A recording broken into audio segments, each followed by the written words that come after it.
আজকে সবার আগে বাংলাদেশ।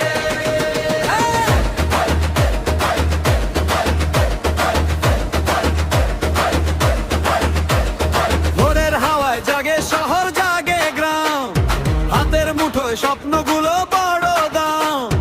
মতভেদ থাক তবু থাকুক সম্মান, শান্তির পথে এগোই সবাই এক সমান।